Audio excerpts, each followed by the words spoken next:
You probably have a goal you've been talking about for months. You want to return to school, repair a relationship, or finally prioritize your health. The intention is sincere, but because the path from wanting to doing is unmapped, the actual work stays on the calendar for tomorrow. To begin moving those internal promises into the physical world, we're going to use a framework called the Meaning to Motion Bridge. Look at the glowing roots in this image. Abstract ideas only take hold when they develop a structured physical root system in your daily life. I want you to pause this video right now. Put away your phone, close your tabs, and get a physical pen and paper. Forcing an abstract digital thought into a tangible analog format is the first mechanical break in the cycle of postponement. Now, you are making the meaning visible. Step 1 requires you to identify exactly one abstract value you have been neglecting and the specific real-world situation where that value is currently being tested. Write this exact template on your paper. The value I want to give visible form is blank. This value is currently being tested in blank. Avoid broad phrases like becoming a better person. For this to work, you need a narrow focus, something like integrity, family, or stewardship. Step 2 is about translation. We are going to take that passive noun you just wrote down and convert it into an active verb. Love listens. Integrity corrects. Health schedules. Courage asks.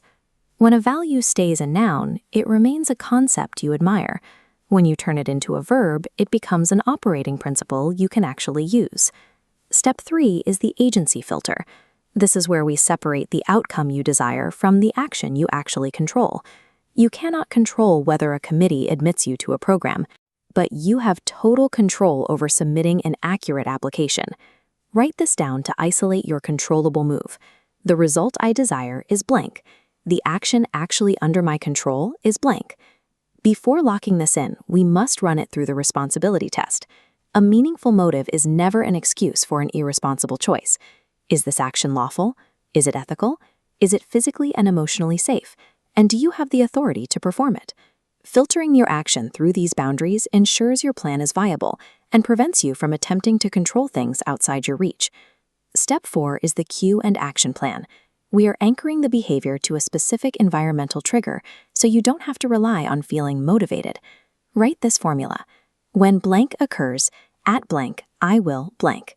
For example, when I finish breakfast on Tuesday at the kitchen table, I will open the application and complete the first section. Step 5 is predicting the barrier. If you don't plan for resistance, the first obstacle will likely stop the momentum. Identify your most likely failure point and write a backup. The most likely obstacle is blank. If that obstacle occurs, I will blank. Because sincere intentions can decay the longer they remain unactivated, you are setting a rigid 48-hour deadline. You have 2 days to put this plan into motion. Without a specific trigger and a strategy for barriers, a goal is just an idea. This blueprint forces the idea to meet reality. Look down at the document you just completed. A few minutes ago, this was a vague mental weight.